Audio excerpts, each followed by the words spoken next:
हाय लोगोफोर, नोंथांमोनखौ आंनि बे गुबुन मोनसे गोदान भिडिअ फिन खेब बरायहरनाय थाबावबाय दे लोगोफोर।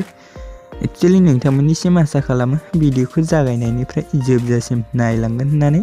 स' लोगोफोर, बेबायदिनो बर'नि फैनो गोनां गोबां आबुं सावथुन आरो बर' एलबाम्सफोरनि बागै मोनथिबाय थानो थाखाय नोंथांमोना गिबियावनो आंनि गोदान चेनेलखौ साबस्क्राइब खालामना खाथियाव थानाय बेलनि आइकनखौबो फल' प्रेस खालामना लाबानो जाबाय दे लोगोफोर, जाहाथे आंनि गोदान भिडिअनि नटिफिकेशनफोरा नोंथांमोननि सेराव थाबैनो सौहैयो दे लोगोफोर।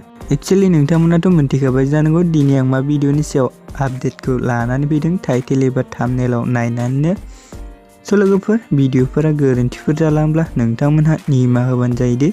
एक्चुअली लोगोफोर, आं दिनै मोनसे बर' सिरियालनि बागै सुंद' आपडेटखौ लानानै फैदों दे लोगोफोर। स' नोंथांमोना भिडिअखौ नायनो इन्टारेस्टेड बा नायलांबाय थाबानो जाबाय दे लोगोफोर।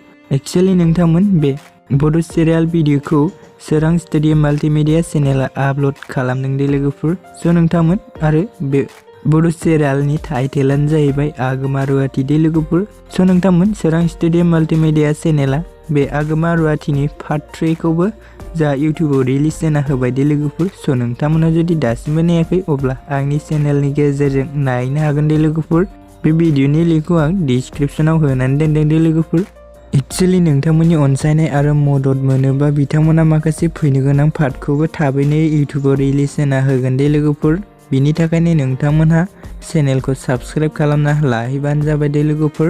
स' लोगोफोर, दिनैनि सुंद' आपडेटआ बेखिनियानोमोन दे लोगोफोर। स' नोंथांमोना जुदि भिडिअखौ नायनानै मोजां मोनबाय, भिडिअखौ जुदि नायनानै मोजां मोनदोंब्ला अन्नानै चेनेलखौ साबस्क्राइब, भिडिअखौ लाइक आरो कमेन्टखौ खालामदाबाव दे लोगोफोर। गोजोन्थों।